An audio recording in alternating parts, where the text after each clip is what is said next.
जय श्री कृष्णा। कैसे हैं आप लोग फ्रेंड्स? आज की चर्चा जो होने जा रही है बेहद ही महत्वपूर्ण होने जा रही है। आज हम चर्चा करने जा रहे हैं मंगल देव के एक विशेष प्रभाव की।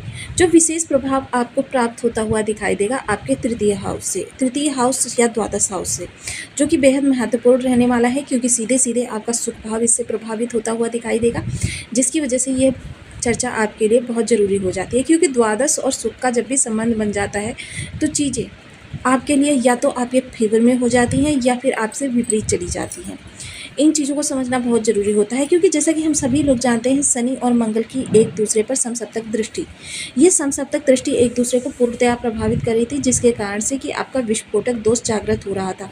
विस्फोटक दोष जागृत होने में आपके लिए विषमताएं किस प्रकार की उत्पन्न हो रही थी। एक तो आपके कार्य बहुत ज़्यादा विलंबित हो रहे थे, जितना आप सोच रहे थे या उम्मीद जितनी कर रहे थे उससे ज़्यादा, या उससे कहें 10 गुना ज़्यादा चीज़ें विलंबित हो रही थी, कि आप प्रयास तो कर करके हार रहे थे। किसी भी कार्य को करने के लिए यदि एक बार प्रयास करना पड़ता है तो इस समय पर आप 10-10 बार प्रयास कर रहे थे, फिर भी आपको कहीं से चीज़ें प्राप्त होने की आस नहीं मिल रही थी।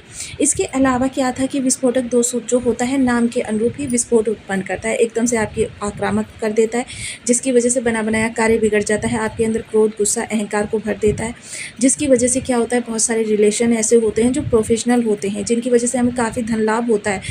ऐसे रिलेशंस को ख़राब करने में ये आपके विस्फोटक दोष बेहद महत्वपूर्ण भूमिका निभाता है। हालांकि आपके तृतीय भाव में बन रही थी, जो कि सीधे आपके पराक्रम भाव में, तो पराक्रम का कारक पराक्रम भाव में बैठकर आपके लिए काफ़ी विषम स्थितियों का निर्माण कर रहा था। तो देखिए 13 तारीख को 2 महत्वपूर्ण परिवर्तन हुए हैं। एक तो मंगल देव ने अपना जो परिवर्तन किया है वो हस्त नक्षत्र में गोचर किया है, और गुरु ने जो है अपना जो परिवर्तन किया है वो पुनर्वसु नक्षत्र में किया है, जिसकी वजह से चीज़ें आपके लिए पूर्णतया परिवर्तित होती हुई दिखाई देंगी। सबसे पहले देखिए, जो ये हस्त नक्षत्र में मंगल का गोचर हुआ, ये आपके लिए 80% शनि के समसप्तक योग से इनको बचाने का कार्य करेगा, क्योंकि चंद्रमा के नक्षत्र में है, और चंद्रमा जो होता है समस्त ग्रहों की माता के रूप में कार्य करता है। परम शांत होता है, परम सौहार्दपूर्ण होता है, परम आपके लिए कह सकते हैं कि कल्याणकारी होता है। तो यहाँ से जब ये 80% मंगल शुभ हो जाएंगे तो इसका सीधा सीधा प्रभाव गुरु पर पड़ेगा। अब आप कहेंगे गुरु के ऊपर किस तरीके से पड़ेगा? आप पुनर्वसु नक्षत्र के हम प्रथम पद की अगर चर्चा करें तो प्रथम पद जो होता है वो मेष का नवांश होता है। मेष के स्वामी जो होते हैं मंगल देव होते हैं। जब भी किसी ग्रह की हम शुभ या अशुभ स्थितियों को देखते हैं तो सबसे पहले उसके राशिपति और नक्षत्रपति की स्थिति को भी देखते हैं, जिसके कारण से क्या होता है कि हमें पता चलता है कि वो ग्रह हमारे लिए कितना पॉजिटिव है, कितना निगेटिव है। गुरु जिन्हें कि हम सकारात्मकता का प्रतीक मानते हैं, ज्ञान विज्ञान अध्यात्म का प्रतीक मानते हैं, और साथ ही साथ अपने जीवन में प्रारंभ से लेकर अंत तक हर जगह पर इनके रक्षात्मक कवच को महसूस करते हैं। बहुत सी चीज़ें ऐसी होती हैं कि जो हमारे ऊपर आती भी नहीं है और गुरु के द्वारा उनको निवारण कर दिया जाता है। तो ये सारी चीज़ें जो स्थितियाँ बदल रही हैं, इन बदलती हुई स्थितियों का समावेश जो होता है, जो हमारे लिए कहते हैं ना कि स्थितियां उत्पन्न करेगा, उसके बारे में पूर्णतया चर्चा होगी इस वीडियो में। तो बने रहिए हमारे साथ इस वीडियो में, एंड तक आपको बहुत कुछ जानने के लिए मिलेगा। यदि आपके लग्न में 4 नंबर बना हुआ है तो ये राशिफल आपके लिए है। यदि कुंडली में कहीं भी चंद्रमा के साथ 4 नंबर बना हुआ है तो ये राशिफल आपके लिए। कुंडली ना होने की स्थिति में आप इसे नाम राशि से भी देख सकते हैं। यदि अभी तक आपने अपने इस चैनल को सब्सक्राइब नहीं किया है तो प्लीज़ सब्सक्राइब कर लीजिए, वीडियो को लाइक कर दीजिए, चैनल को शेयर कर दीजिए। इससे होगा क्या कि हमारे आने वाले हर वीडियो की नोटिफिकेशन मिल सकेगी आपको सबसे पहले। एक प्यारा सा कमेंट करना बिल्कुल ना भूलें। कमेंट से हमें बहुत मोटिवेशन मिलता है, हौसला मिलता है, और ये पता चलता है कि आप और क्या जानना चाहते हैं। तो सर्वप्रथम यहाँ पर हम चर्चा करें गुरु के। देखिए, गुरु इस समय मंगल के नक्षत्र में है और मंगल पर शनि की दृष्टि है।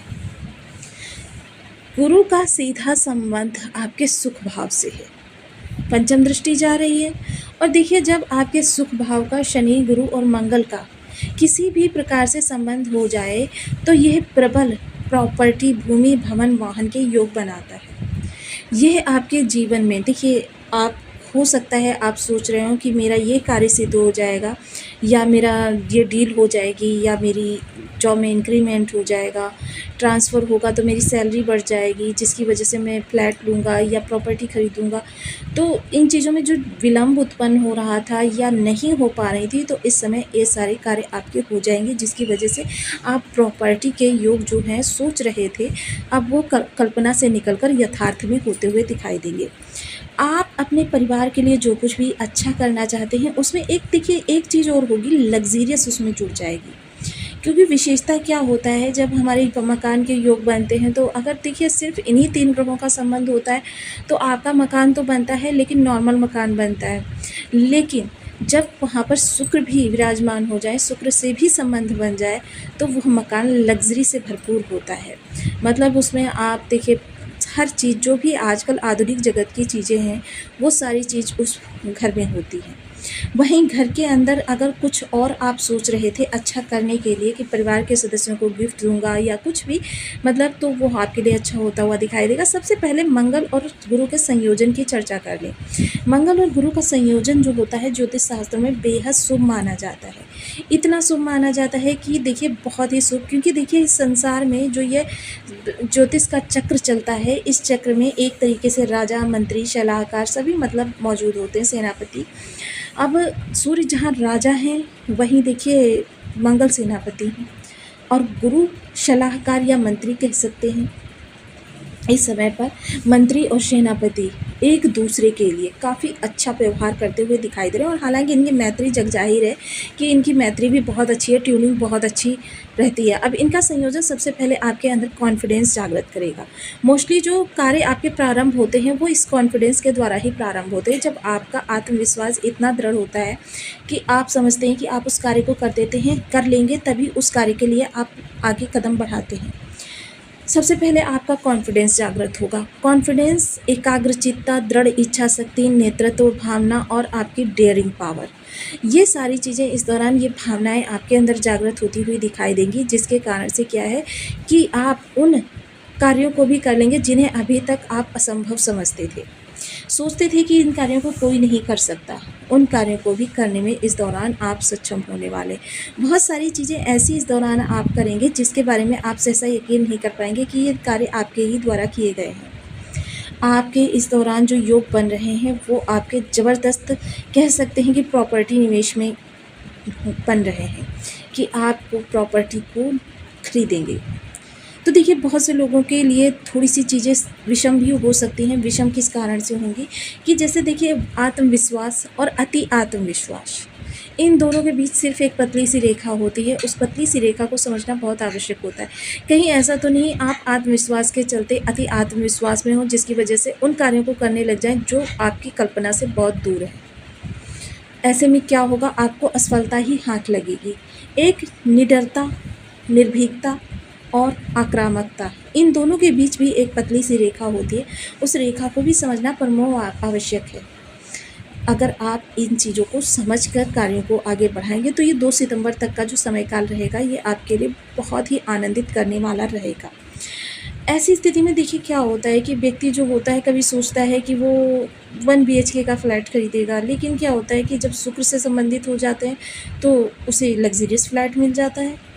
तो ये सारी चीज़ें इस दौरान होती हुई दिखाई देंगी। लेकिन क्या होगा है कि देखिए ब्रह्मांड से जो ये ऊर्जाएं आ रही हैं वो एक जैसी ही आ रही हैं, सभी के लिए एक जैसी आ रही हैं, लेकिन इनको हम तक परिवर्तित करने का कार्य करता है हमारे ऑरा मंडल में जो ये जन्म के समय ऊर्जाएं आ गई हैं। अब इन ऊर्जाओं को सही करने के लिए देखिए मैं आपको हमेशा बीज मंत्र, दान और जप, इसके अलावा कुछ चीज़ें, संबंधित कारक चीज़ें धारण करने से आपकी ये ऊर्जाएं सही होती हैं। इनमें से कोई भी उपाय करके आप लाभ को प्राप्त कर सकते हैं। तो आपको वीडियो कैसी लगी मुझे कमेंट बॉक्स में ज़रूर बताएं। चैनल पर न्यू है तो प्लीज़ वीडियो को लाइक, शेयर, चैनल को सब्सक्राइब करना बिल्कुल ना भूलें। मिलती हूँ नेक्स्ट वीडियो में, तब तक के लिए नमस्कार। अपना ध्यान रखें, स्वस्थ रहें, मस्त रहें।